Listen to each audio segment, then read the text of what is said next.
This is Barry Schrader, and today we're interviewing Sally Stevens that she'll give us some highlights in her life. Sally, why don't you go ahead and start about your beginning?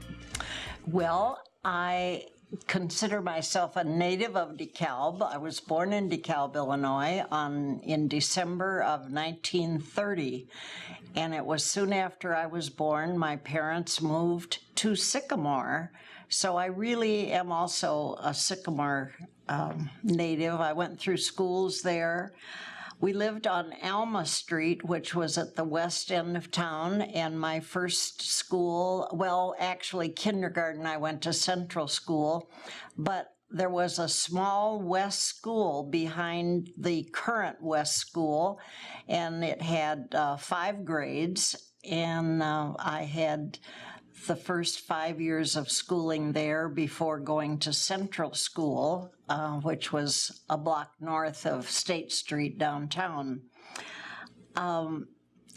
We lived in 2 different houses on Alma Street. I guess my parents were renting those, and that was the reason we might have moved.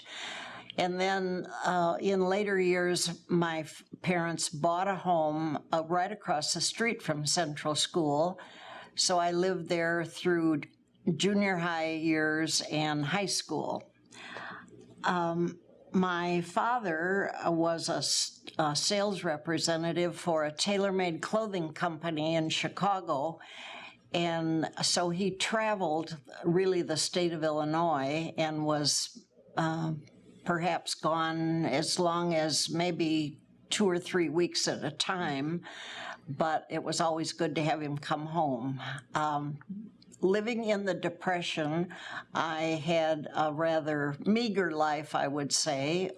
We didn't have a lot of money, but everything, we had good food and had loving parents, and I had an older brother who was one to look out after me all the time and take me places when my dad was gone or whatever. So it was a happy childhood, but perhaps not a lot of frills in it. I went to Sycamore High School and was very active there. I was in most every activity, GA, student council. I was a class officer a couple of years, and but it was walking distance, so I really didn't have to get a ride or anything.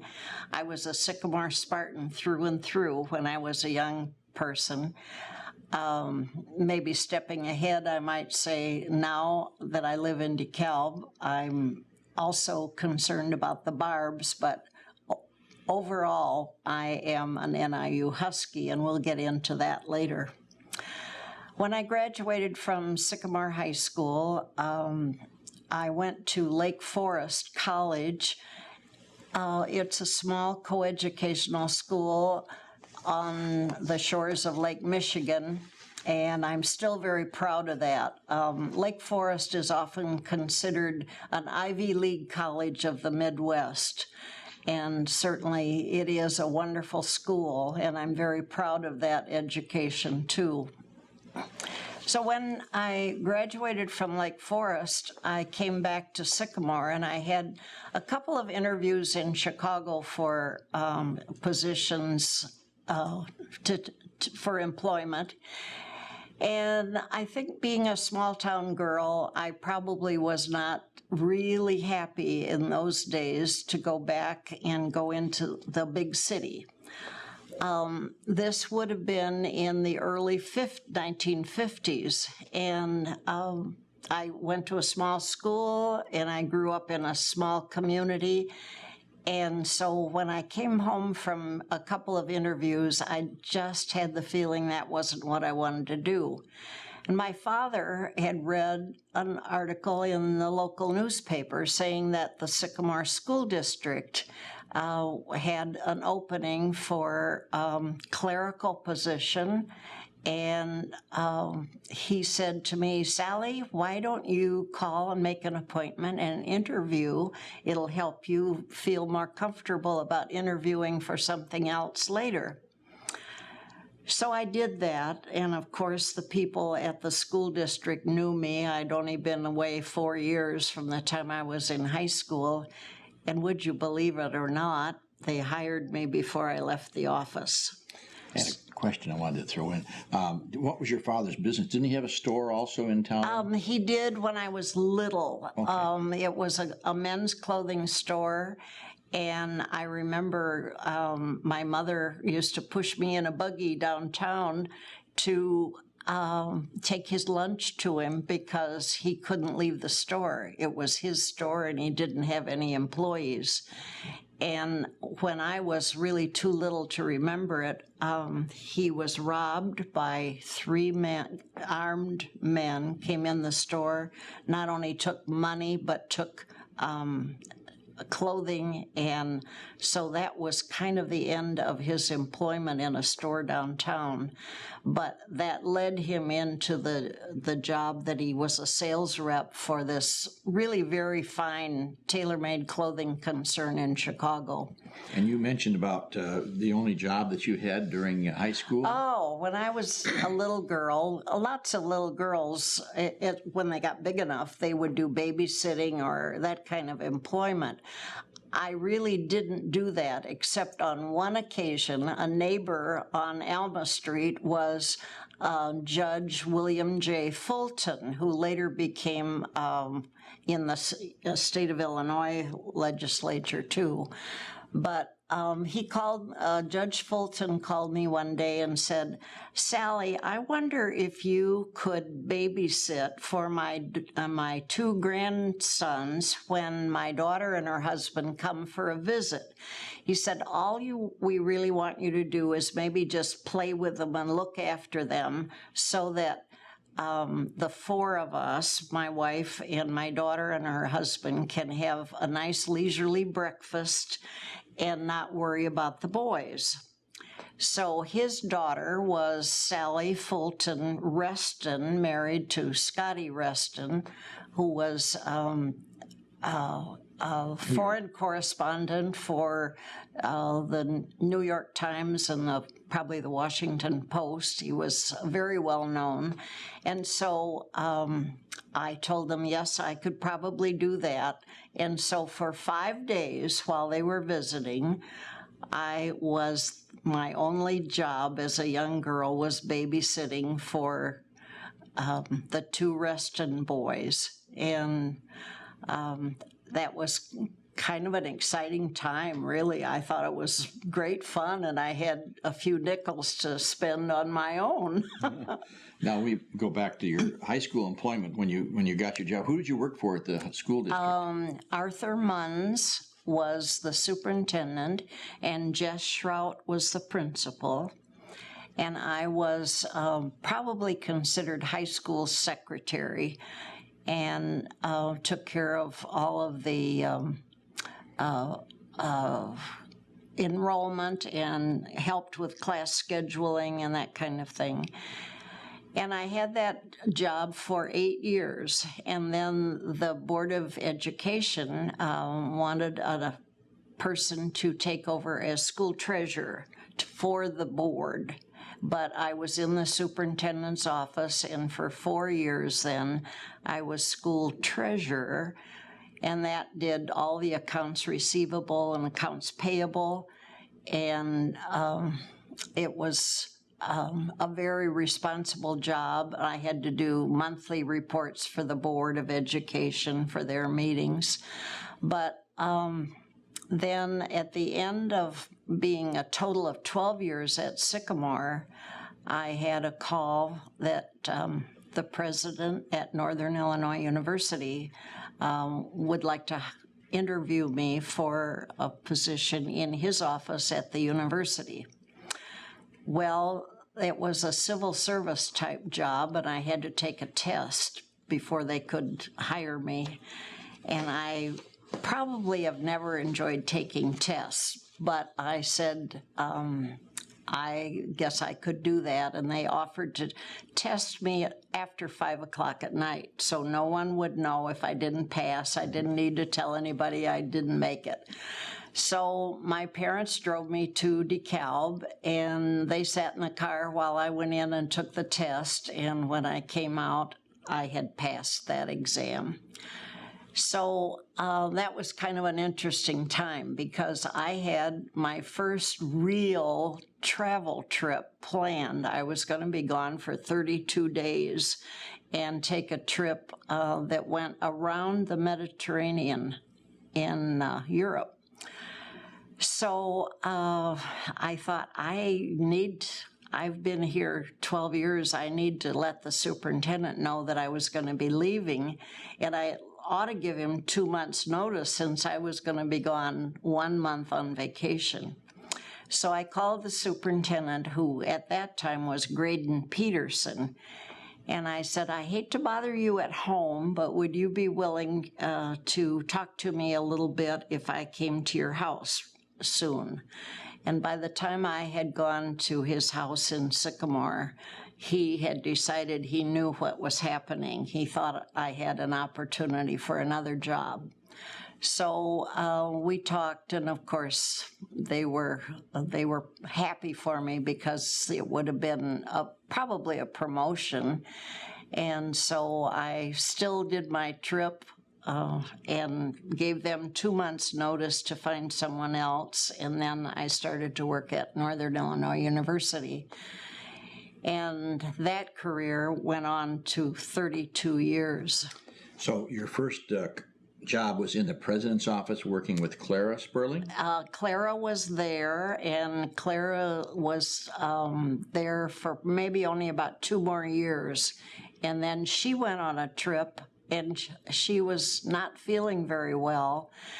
And I said to her, Clara, have you seen a doctor and taking any medication with you in case you got sick again? And I don't know whether she really did that or not, but Clara died on that trip. And so then we did have other people. I was not the only secretary in the office, but my job was one that was pretty special because not only did I do office work for the president, but they wanted me to do planning and carrying out university entertaining that the wife was involved in. That's President Holmes' wife? Yes, it started, my first president was President Holmes, and most of their entertaining was done on campus, so it would be something in a facility on campus. But later years, presidents did more entertaining in their own home. And so I would be the one to send out invitations, take responses for the invitation, plan the menu, arrange for any entertainment they might have. And so it was, I thought, a very interesting job. I loved going to work every day. It was really lots of fun. Tell me some other people that you worked with in the president's office after Clara that you... Ann Groves was one, and Joyce Gardner. She was Joyce Anderson at the time. Didn't she marry a provost? She married an assistant to the president. Okay. Mm-hmm. And there was a Cheryl McKinley, and Mary Lou Cahill was in an adjoining office working for an assistant to the president. That's about it. Now, you started out in Altgeld Hall, but... I started out in Altgeld, and Loudon Hall was under construction. So we were there probably 4 or 5 months, and that Loudon Hall was dedicated, I believe, in April 1 of 1965. So we moved across the street, and then as it turned out, we've gone back, or the university has gone back, and the president is now in Altgeld Hall again. So I've seen lots of things go full circle. I've seen them take a blank wall and cut out a door to make it accessible, and then 5 or 6 or 7 or 8 years later, close up that door and make it a wall again. And this was the way it was for the president's office. It started in Altgeld Hall, went to Loudon Hall, and now it's returned to Altgeld. I love that building, though. The castle is just a wonderful, wonderful building. So after President Holmes retired, give us the next president. He retired and he went to Arizona. I think his major teaching course was geology. So he went to Arizona in retirement, but then when his health was not good, he was actually, the funeral was back in Illinois again. But following him was Roten Smith, who had come to us from Pennsylvania. He'd been a provost at a school there, and Roten and Barbara Smith bought a house in DeKalb on Woodlawn Drive. And it wasn't more than a couple of years into his tenure at Northern as president that the board decided that the university wanted to have a university president's house. So Roten Smith and Barbara liked the house they had purchased and decided rather than move, they would sell it to the university. So it, at 901 Woodlawn Drive, has been the home of the president ever since. It's a house that's very, very nice. It's not luxurious, but it's the traffic pattern in the house. If you're entertaining many people, it works out very, very well. And it's in a little bit secluded neighborhood. It's a cul-de-sac, so there's not a lot of traffic, and it's easily accessible off from Sycamore Road. And you did a lot of work there, also in the entertaining. Yes, from Roten Smith on down, every president did most of their entertaining in their home. And I think as a rule, faculty, staff, guests, visitors all liked the idea of going to their home. It was a little more personal than having a meal or an event in a university building. And they brought staff in to prepare the meals? Well, after the Home Student Center was built, and the food service there did most all of the catering. So it wasn't that the president's wife or the secretary did any cooking. It was all brought in. They had ways to bring the food so that everything stayed hot. And of course their kitchen was available too if they needed it, but most everything was brought all ready to serve. And there was some remodeling done for a library or other additions? Yes, there was one room. It happened actually when Richard Nelson was president. Richard Nelson was a member of the Newberry Library in Chicago, and so he had a collection of miniature books, and he wanted that one room in the president's house converted to a library. So for many years it had even library shelving in it, and his collection of miniature books were there. Richard Nelson was the president who followed Roten Smith, and he had been on the Board of Higher Education and was really a businessman rather than an educator. And the board at that time felt that the business acumen was something that would really help the university. Richard and Shirley Nelson were wonderful people, but his term really ended on kind of a sad note. He had an accident with his car where he hit a girl on a bicycle, and of course it all went to court, and at that time he retired. So, but he was really a very, very friendly, wonderful man, and Shirley and Dick Nelson had a home in Door County, Wisconsin. And they even asked me at one time to visit them for a weekend, and I drove to Door County, and they showed me all around. Their home was in Ephraim, which is a beautiful little community, and my visit was in October, and the colors were just gorgeous. It was a lovely trip.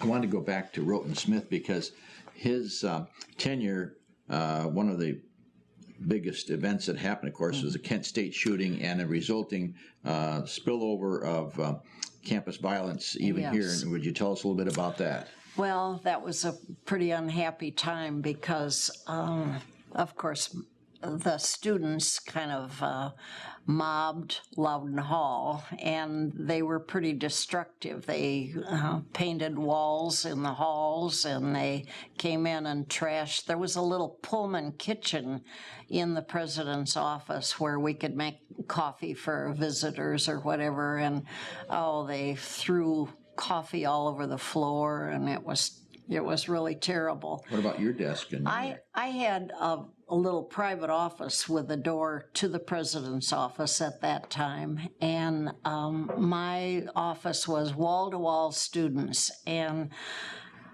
I was trapped in the room. I couldn't get out, and I thought, well, the only way to settle them down maybe was to start a rapport and try to calm them down. So before too many minutes, I was finding out where they had gone to high school and what town they were from, and we had a nice little visit. And for decoration in my office, I had an occasional chair and a table with some of my own personal memorabilia on the table, and all of a sudden I looked there and the table was empty. So I said, I realize you all have a motive for this, but I've noticed too that you have taken some of my personal things, and that's not going to help your cause to do that. And within 20 minutes, everything was back on the table. And I think the only thing I really missed at the end of the whole event was my coat was hanging at a coat rack outside of the office, and my leather gloves were taken from the pocket of my coat. So I did pretty well because one of the administrators bought me a pair of gloves to replace mine, and everything else had been returned. What about the president? How did he handle that? He had the same problem, and it had happened. Many of you will remember that he was called to the bridge on Lincoln Highway. The state police had wanted him to come and take care of the students. This was in the evening, and he came down and sat on the bridge and talked to them until they did not go into DeKalb proper. And it was a pretty tense time, but we all came through it, and it's probably something that everybody involved in will never forget. Now, a lot of the cars and other parts of the campus were vandalized. Oh, yes. It just when they came from the student center across to Loudon Hall, things were trashed all the way. But they all had a cause. They didn't like that war idea, and they thought they were doing the right things. And sometimes young people are a little quick to make a judgment. but it was something they wanted to do, and they felt that they were right to do it. And When you had them all in the office, was President Roten Smith in his office he at the was time? in his office, and I was in my office. They were both filled with students. But they didn't have the police clear the offices. No, they didn't. I think probably President Smith decided it was better for him to handle it without a police coming in and taking over. So actually they stayed until what, close of business? Or? Probably 2 or 3 hours, and then they were gone. Okay. And he didn't have to make any concessions or speeches? No, he didn't. Okay. No. Okay. And then just expanding on that a little bit, the first night that they call it rioting happened in DeKalb, there was no police presence, or they weren't prepared for that. And of course, they did go uptown and do some damage. The second night, when he sat next to the bridge with his baseball cap on, it was a famous photo of him. Good memory, Barry. Yeah, and he really did help calm things down. And I think the city was very grateful to that. That's kind of an interesting observation that brings back a memory for me. Many people along the way asked me who my favorite president was, or questions like that, which I'm never really able to answer. But I do feel that the personalities of the presidents throughout the years were all very, very different, but strangely enough, they were right for that right time. I think Roten Smith probably did something that some of the other presidents may not have handled in that way, which saved a lot of, there was some destruction, there was some vandalism, but it could have been ever so much worse. Yes. And no one was harmed. On the Kent State campus, there were some other problems, When did President Smith decide to leave? When he went where? He went to Colorado, and in later years, I went out there to visit them. I was going with a friend of mine to a wedding in outside of Denver, and so I called them to tell them I was coming to a wedding in California, and I said, if you have any time, I'm going to have my car, and I will drive. They were north of Denver, and so they told me that they were available either day I wanted to come. So I drove up, and it was on a Sunday, and we had a nice visit in their home, and then we went to a golf club and had brunch on Sunday and continued our visit, and then I drove back to Denver. And after I'd been home a couple of weeks, I had a letter from him, and he said, Barbara and I have talked about our visit so many times, and we think it's the nicest day we've had since we left DeKalb. So I was really pleased about that I'd made the effort to see them again. And of course, they're both gone now. We don't have many remaining presidents that I worked for that are still alive. You want to go back to Monat then, the next president? Bill Monat is living in Florida. I think at the time, right now, his health is rather fragile, but Bill and Joe Monat live in a really nice condominium in Florida. Going back now to your transition from President Smith to President Monat, that was a quick transition, or did they have an interim president in there that... No, I think they went through a search, and Bill Monat was really a part of the faculty in political science at Northern, and I think there probably wasn't an interim president. That's unusual to promote from faculty to the top job, isn't it? From yes, faculty to president. It is, but he was selected by the search committee as well. How long did he work? Did you work with him? I think Bill was president maybe 8 years at Northern, and then he went to the board office in Springfield as chancellor.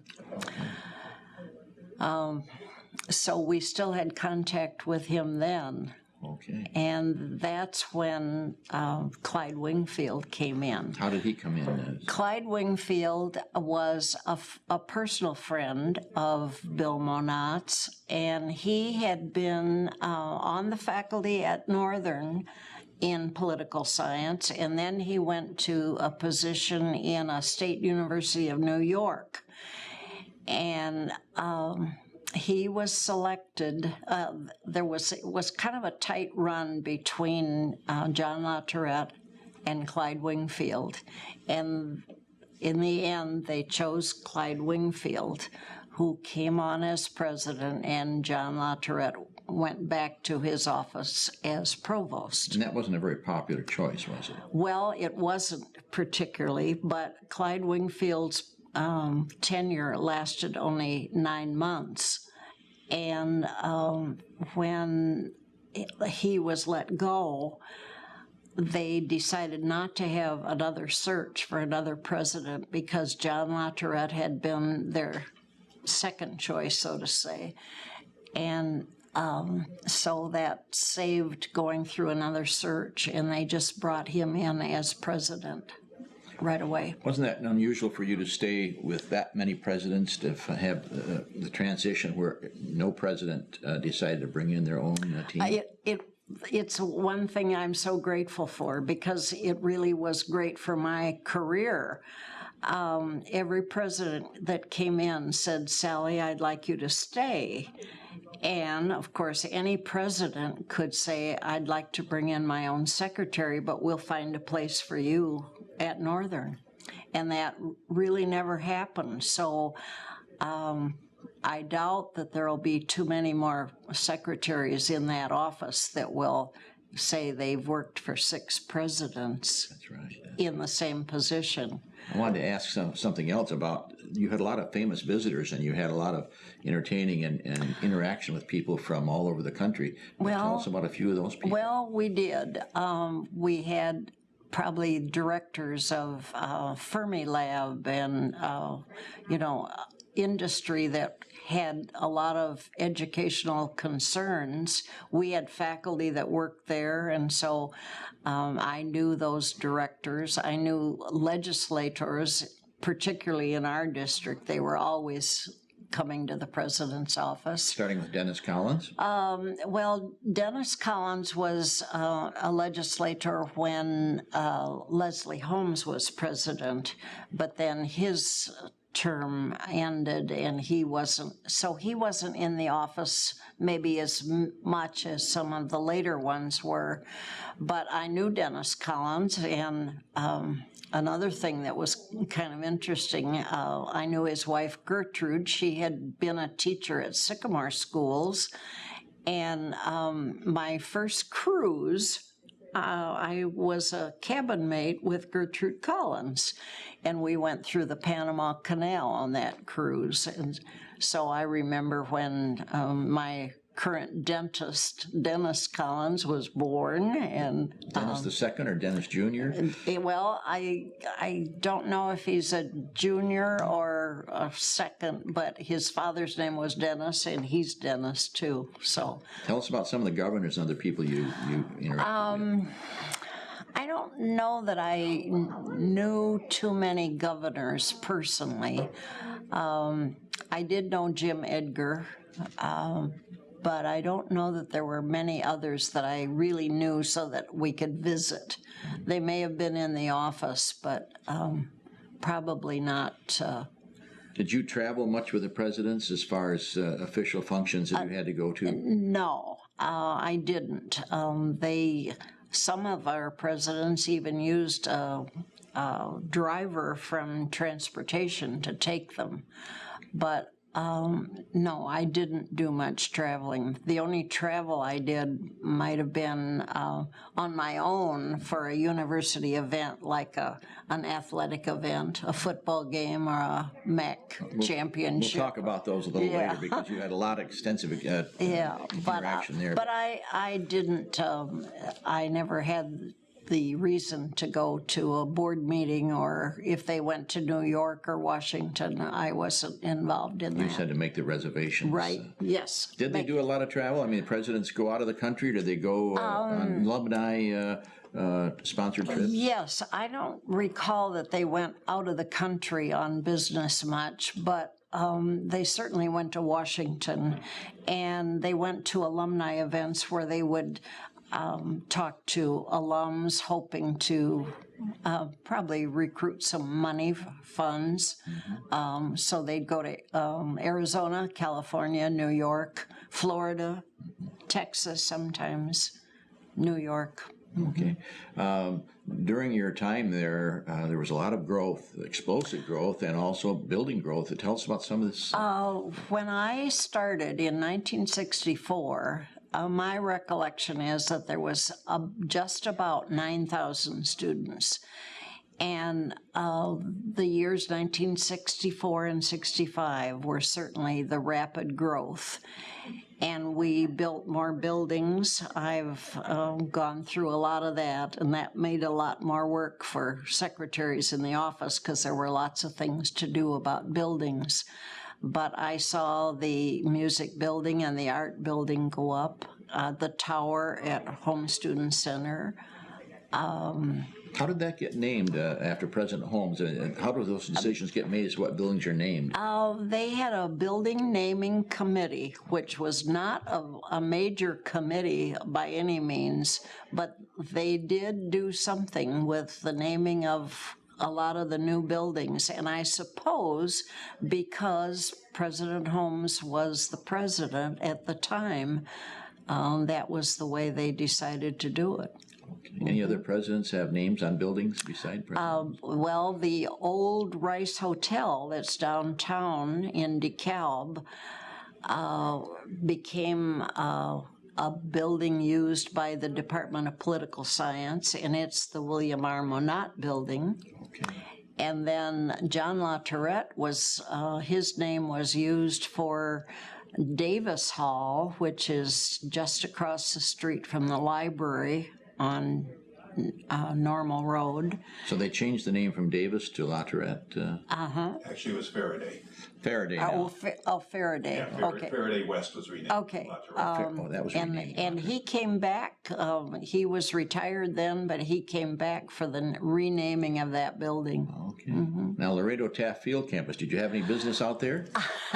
Well, it was part of our campus, but I only went there in a business trip once, and it was about the second week I was employed, and President Holmes was going to have what he called a retreat, and when he took a group of about 25 campus secretaries or deans or faculty.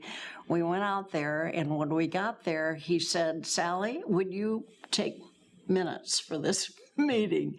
And I was really pretty new, but that's the only time I went out there in a real official trip. I've been out there as a tourist, like you might have gone, but it's still part of our extension group. And also, while you were there, didn't they expand to Naperville and maybe Rockford? Rockford, Naperville, and Hoffman Estates are the three external campuses during my time there. Now, do they have either provosts or department chairs, or who operates those? There's a director, I think, of each one of those campuses. And, of course, they report to somebody back in DeKalb.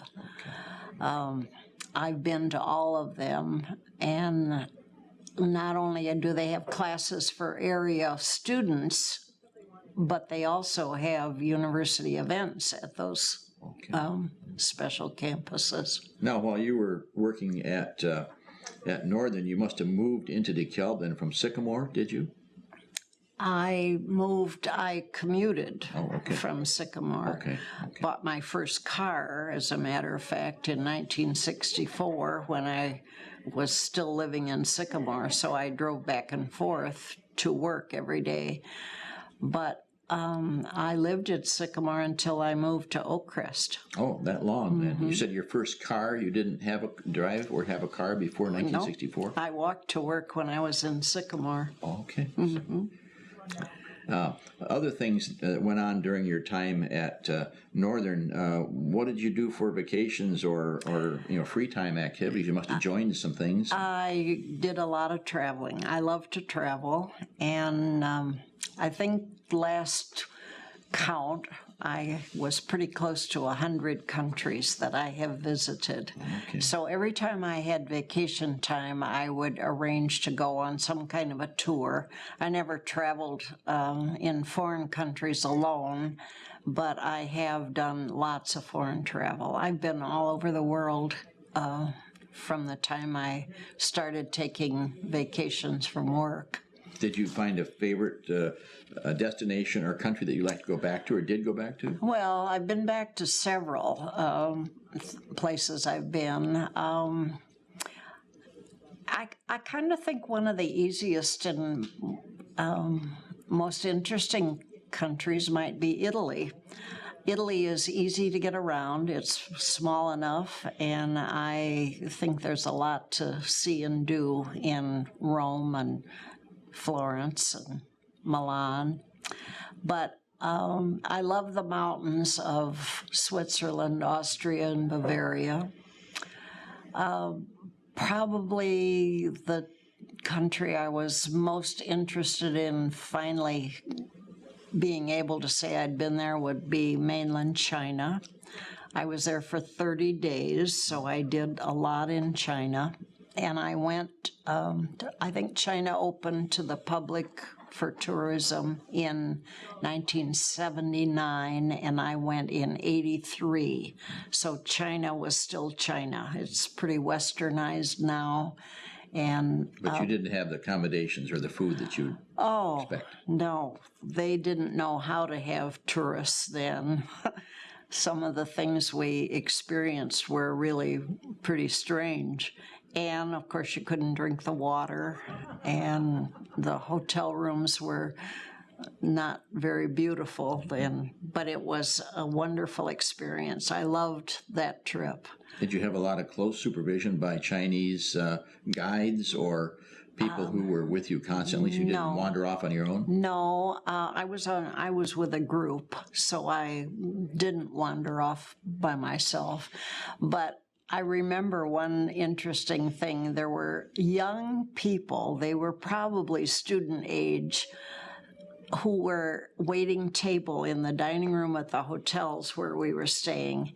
And as the people at the table were visiting over their dinner, the students heard us talk. So they came to me after dinner asking if I would help them read English. Well, I offered to do that after dinner, and I said, you'll have to bring some books because I don't have anything for you to read. And they did that, and you may know that Chinese have a hard time pronouncing an R. It comes out like an L. Well, I'd have them all down so that all of them could say the word I wanted them to say, and the R sounded like an R. And at breakfast the next morning, I'd test them, and they were back to the same old way. Okay. So it was pretty hard to teach them in the time that I had, but it was an interesting experience, and they were very grateful that I tried, but I guess getting back to Northern, did you have any opportunity to take classes or seminars or interact with students in some, I probably could have taken advantage of that, but I have never taken a class at Northern. You never had time at the. I really didn't. Sometimes my work day was from 7:30 until 11 o'clock at night. If there was an event that I was taking care of in the evening, I didn't even go home. So it was a good thing we had telephones because my parents were still alive then. But no, I've never taken a class. No. Yeah. Let's go ahead and take a break. Okay.